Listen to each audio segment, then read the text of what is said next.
Good morning, everyone. This is class 10th, chapter number 6, Political Parties from Political Science Textbook. And today my topic is National Political Parties. इस chapter के माध्यम से आज आप समझेंगे भारत के राष्ट्रीय राजनीतिक दलों को।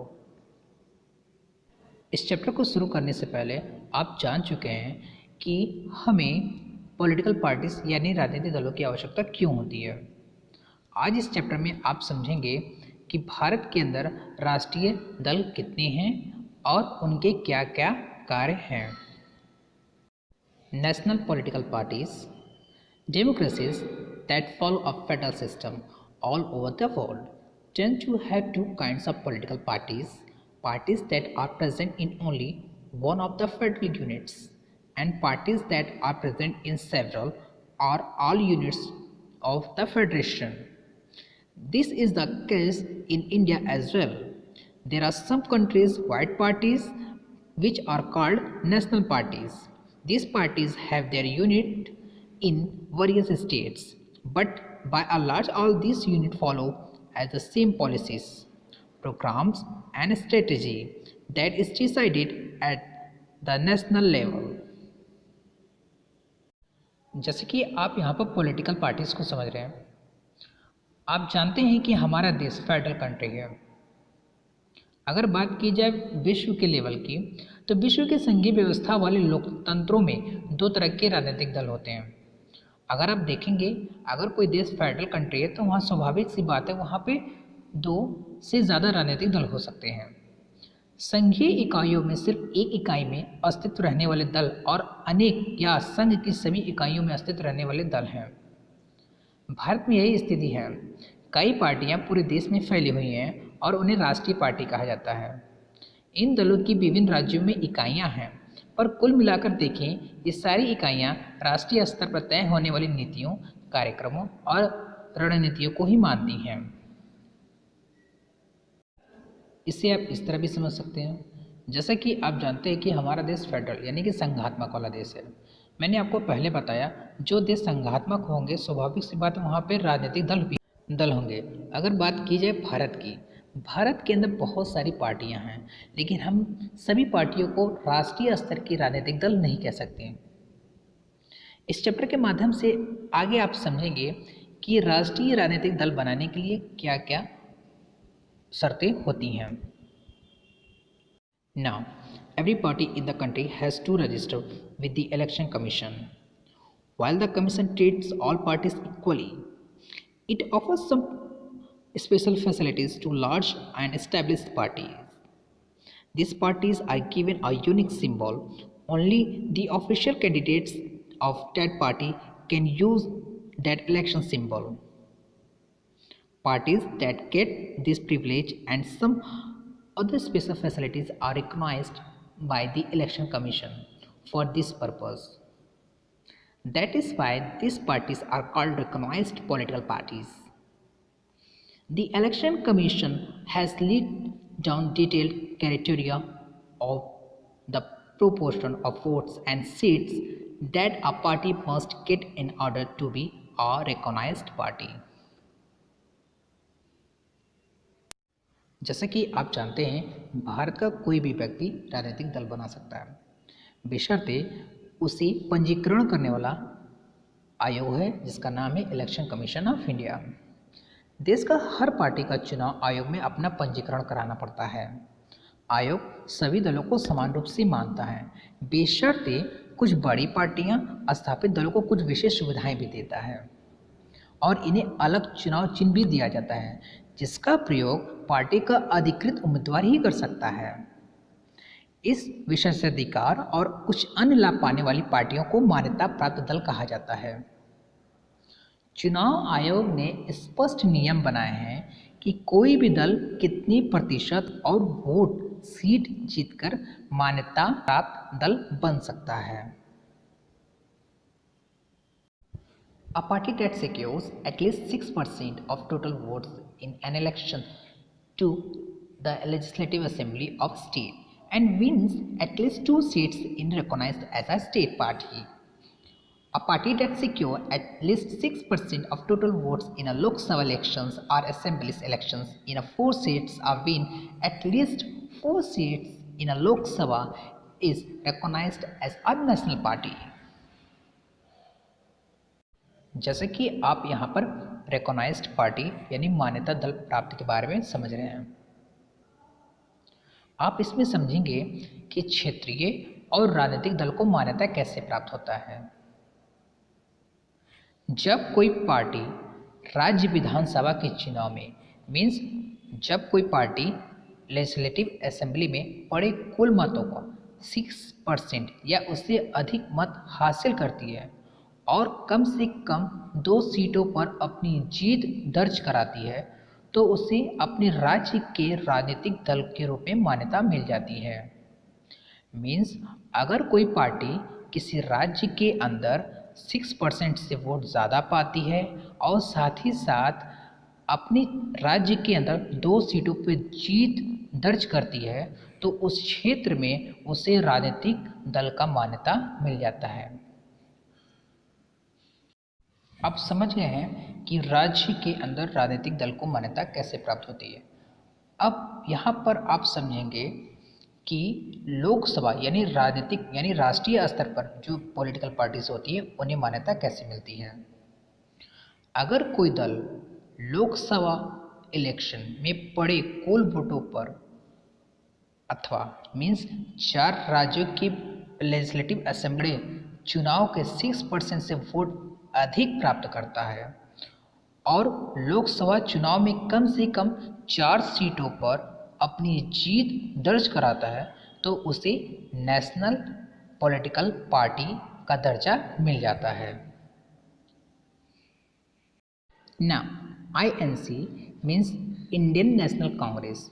INC, popularly known as the Congress Party, one of the oldest party of the world, founded in 1885 and has experienced many splits, played a dominant role in Indian politics at the national and state level for several decades. After India independence under the leadership of Jawaharlal Nehru, the party sought a build of modern secular democratic republic in India.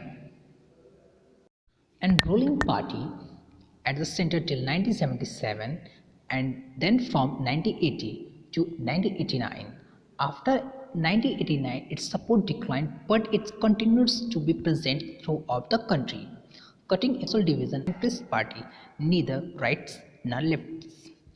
In its ideological orientation, the party exposes secularism and welfare of weaker sections and minorities, supports new economic reform, but with a human face emerged a large party with 145 members in a Lok Sabha elections held in 2004.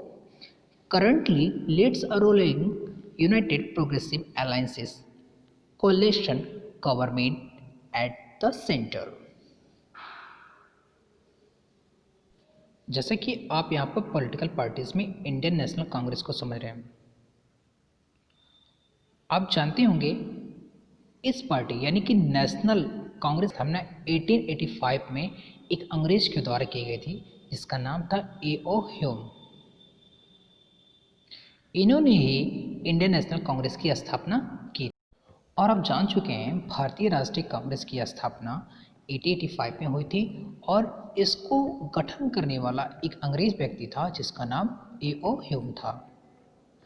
भारतीय राष्ट्रीय कांग्रेस आमतौर पर ये Congress party कहा जाता है और यह दुनिया का सबसे पुराने दलों में से एक है। जैसा कि आप जान चुके हैं इसकी स्थापना एक अंग्रेज के द्वारा 1885 में की गई थी। इस दल का कई बार विभाजन हुआ। आज़ादी के बाद राष्ट्रीय और प्रांतीय स्तर पर अनेक दशकों तक इसने प्रमुख भूमिका निभाई। जैसा कि आप जानते हैं 1947 के पहले भारत के अंदर कुछ कम पार्टियां होती थी लेकिन उसमें से सिर्फ प्रमुख पार्टी जो थी वो इंडियन नेशनल कांग्रेस थी। उसने ही भारत देश को आज़ाद कराने में बहुत ही महत्वपूर्ण भूमिका निभाई थी। जवाहरलाल नेहरू की अगुवाई में इस दल ने भारत में धर्मनिरपेक्ष लोकतांत्रिक गणराज्य बनाने का प्रयास किया। 1971 तक लगातार और फिर 1980 से 1989 तक इसने देश पर शासन किया। लेकिन 1918 बाद के बाद इस दल में जन समर्थन की कमी आ गई और अभी भी यह पूरे देश में समाज के सभी वर्गों पर अपना अधिकार बनाए हुआ है। अपने वैचारिक रुझान में मध्य मार्गी, न वामपंथी न दक्षिणपंथी, इस दल के धर्मनिरपेक्षता और कमजोर वर्ग के अल्पसंख्यक समुदायों के हित पर अपना एजेंडा बनाया। यह दल नई आर्थिक नीतियों का समर्थन करता है और इस बात को लेकर भी सचेत है कि इन नीतियों को गरीबों और कमजोर वर्गों पर बुरा असर ना पड़े। और 2004 में हुए लोकसभा इलेक्शन में इन्होंने 145 सीट जीतकर भारतीय राष्ट्रीय कांग्रेस का सबसे बड़े दल के रूप में उभरा। अभी केंद्र शासन करने वाले संयुक्त प्रगतिशील गठबंधन का नेतृत्व यही दल कर रही है। यहाँ पर एक शब्द आया यूनाइटेड प्रोग्रेसिव अलायंस, जिसे यूपीए नाम से जाना जाता है। इसे समझना बहुत ही ज़रूरी है। वह दल जो कांग्रेस को सपोर्ट करता है उसे यूपीए कहा जाता है और जो दल एनडीए मीन्स बीजेपी को सपोर्ट करता है उसे एनडीए यानी कि नेशनल डेमोक्रेटिक अलायंस कहा जाता है। Now Bahujan Samaj party.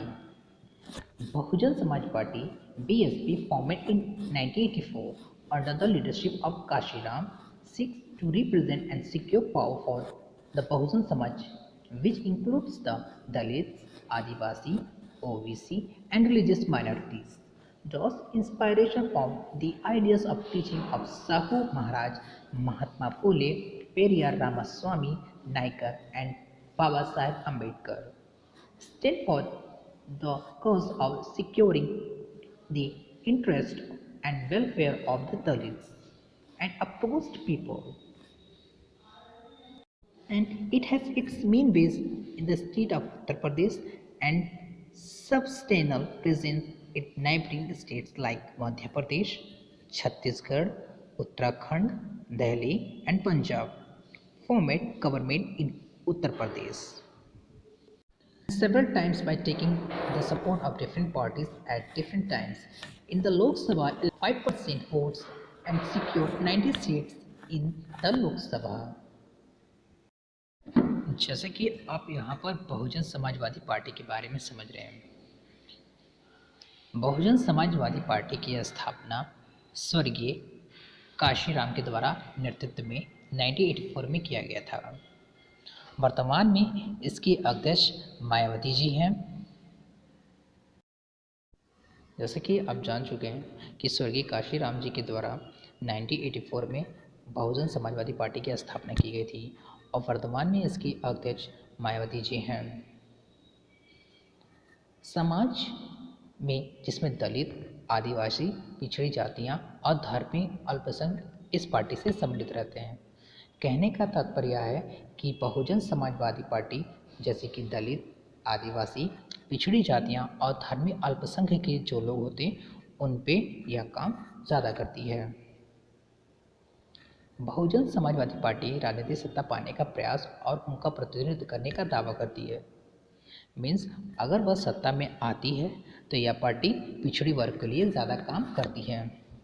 और इस पार्टी के जो आदर्श माने जाते हैं वह हैं महाराजा साहू जी, महात्मा फुले, पेरियार रामास्वामी नायर और डॉक्टर भीमराव अंबेडकर जी।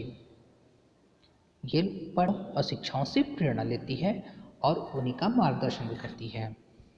यह पार्टी दलित और कमजोर लोगों के लिए कल्याण और उनके हितों की रक्षा के लिए मुद्दे पर सबसे ज़्यादा सक्रिय रहती है। इस पार्टी का मुख्य आधार उत्तर प्रदेश में है। यह पार्टी सिर्फ उत्तर प्रदेश में ही नहीं बल्कि मध्य प्रदेश, छत्तीसगढ़, उत्तराखंड, दिल्ली और पंजाब में भी यह पार्टी पर्याप्त ताकतवर और सक्रिय रहती है।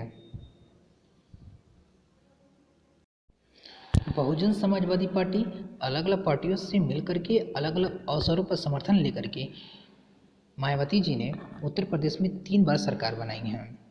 इस दल को 2004 के लोकसभा चुनाव में करीब 5% वोट और 19 सीटें मिली थी और इस हिसाब से ये भारत का नेशनल पार्टी है।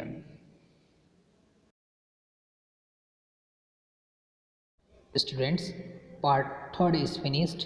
Thank you.